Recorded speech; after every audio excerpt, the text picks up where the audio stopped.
Donk has been putting up amazing stats so far, and he just had his second 13-0. So I want to dive in and analyze how he can have such a dominant performance while being such a consistent player in the Tier 1 scene with such little experience. I'm going to go over the 13-0 game versus Ence and try to find out how Donk plays on Overpass on CT side, since obviously it was a 13-0, but we're going to dive right into it.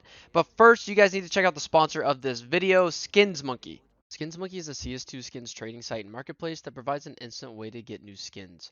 My favorite thing about Skins Monkey is that I can trade skins that I no longer want and trade it for a skin that is equal value. If you use code Louis CS2, you get a $5 bonus on your first trade.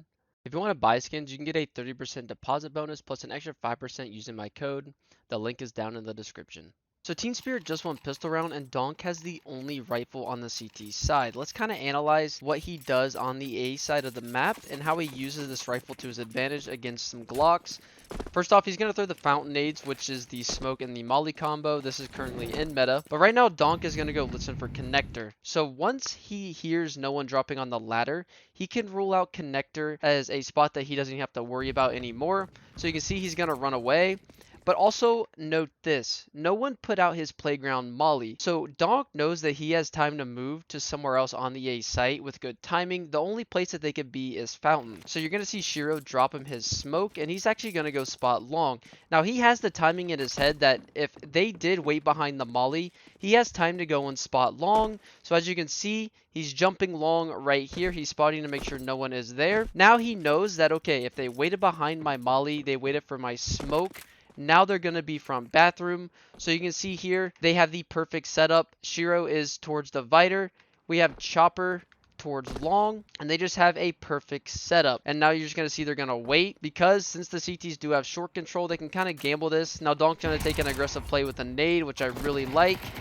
He's going to get the first kill that he's playing off Shiro, and he's just getting some free frags. Team Spirit knows now that Ence was on full Glock, so this is a buy round. So Shiro does have an op. Donk obviously has his rifle. He's dropping some nades, which probably means that he's going to go for an aggressive play, which you can see here. He doesn't have a long spawn, but he is going to go towards long with Chopper. And again, Donk is just dropping his nades. This is a common reoccurrence that we are going to see. And it looks like we're going to see a nice little long setup coming out of Chopper and Donk. Donk's going to start to play anti-flash. Chopper is just jiggling on top of the rock, which is a really good angle to counter any peeker's advantage. This is on land, so it is a little less than what it is online, but it is a really dangerous off angle.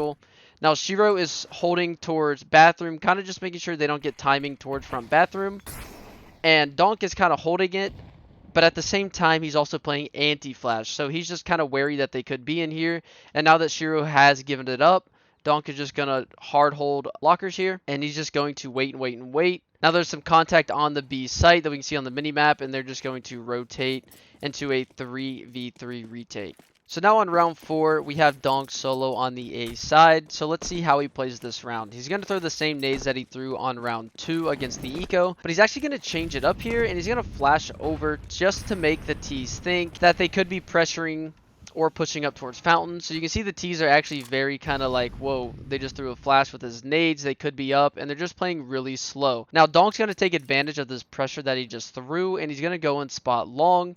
He took the route that he did again on round 2, where he came all the way from front bath from A site to long. Once he's done jump spotting, he knows no one is towards long, so he's just going to rule that spot out on the map, and he's going to start to play with Shiro. So he's going to move up towards slant, that we call in North America. I don't know the EU call out for this, but we call this here slant, and he's just going to wait. Now Shiro's going to smoke off the Viter just to give Donk some space to play, and so they can hold his position while Chopper rotates up.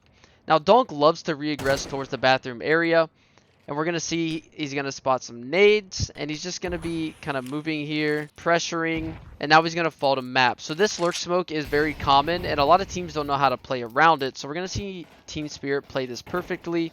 Donk's going to sit towards map. He's just going to start spamming the smoke. He has his teammates spotting his long, covering him, make sure that he's all good from there. And now we're going to start to see Donk take some duels. Kyler's actually going to kill Goofy. Donk should have had 2 kills there, which is fine. So now on round 6, we're going to see Ence pull out an op. So I want to see how Donk might play around knowing that the T's could have an op. So we're going to see his normal combo of nades come in. He's going to do the flash. And I'm going to guess he heard Kylar drop into connector, so he's going to fall back very quickly, knowing that they could just be holding W at him. Now let's note that Shiro is towards long, so Donk is going to play a little bit more passive. He doesn't want to give his life away and trap Shiro, where Shiro has to pretty much fight for his life and just get pins from the A site and long bathroom. So Donk has this in his mind, and he's playing off Shiro very well. So he's just going to keep spotting and jumping. Donk also has in his mind that Ence could have an op, so he doesn't want to get picked jump spotting from Dice, so he's going to be jump spotting on the map angle. Now, Shiro is going to fall off a long from, obviously, no nades towards long, so now they want to go and try to do a setup towards bathroom, knowing that they could be taking from bathroom control, and we're going to see the old Astralis setup. And now we're going to see some bathroom nades.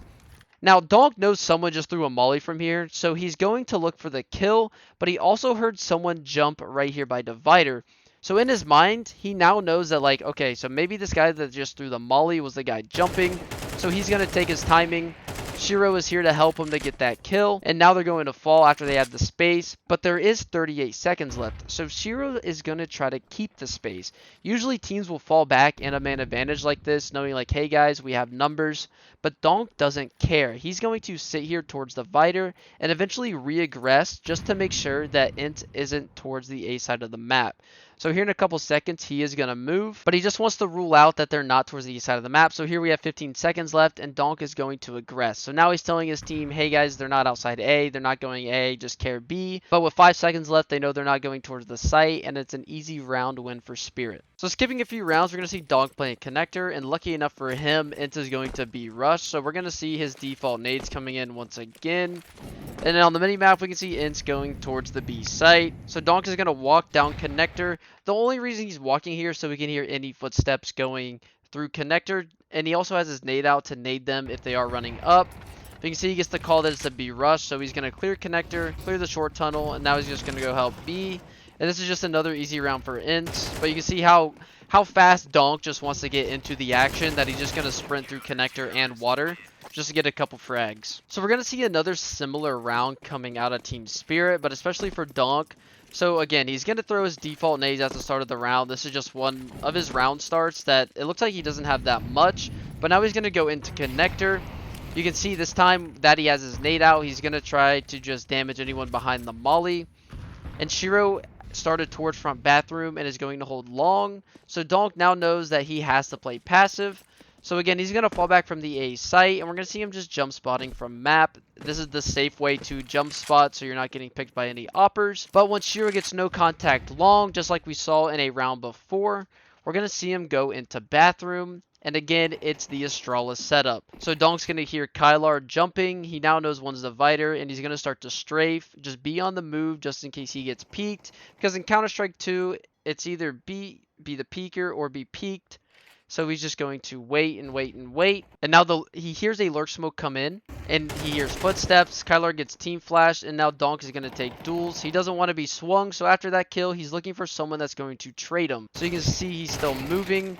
And Goofy has a great round that just shuts down the setup because they've actually seen it before, so Goofy was pretty ready for it. One thing to note throughout these demos is that Donk never really plays aggressive at the start of the round. He's actually very patient and waits for information, and that plays off the information given to him in the round. So here we're going to see the molly coming connector. He's not going to nade. He's just going to run away. Now Shiro is starting long again, and Donk is just going to pressure towards Fountain to make him think maybe we went for a late peek towards Fountain. But now we're going to see Donk kind of replace Shiro. Shiro's going to throw him a molly. And Donk's going to get contact long here in a few seconds. And just watch how they react. So Donk is going to spot 2 T-side players. Now him and Shiro are going to take space in bathroom. Because usually on a default, they knew one was in connector, one should be outside B. Since he saw 2 towards long, they know that there might be 1 towards bathroom. So Shiro's going to hold front bathroom for Donk, and Donk's just going to hold the divider. So instantly recognizing how Ence defaults, even though that wasn't where they were on the map, they actually just took the space towards bathroom, knowing that there's probably only 1 there. So Donk's going to get this kill once they start to try to take towards A. We have Chopper fighting on A site, getting a 3K. And then Donk is just here trying to find the last guy towards bathroom. Since this was a 13-0, there isn't any T side to go over besides the pistol round. So I just want to kind of summarize what happened in this demo.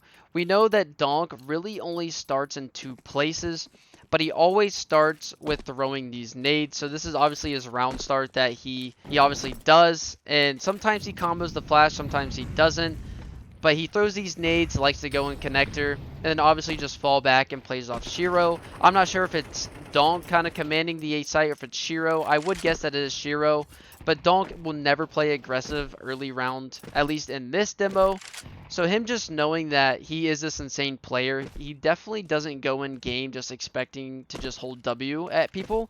He plays off of info very, very well, and I respect him for that a lot. So if you guys did enjoy this video, make sure you guys comment, like, and subscribe to the channel. I'll be posting some more analyst demos because my last ones did actually very good. So I appreciate you guys watching them and giving me good feedback on them. And I'll see you guys in my next video.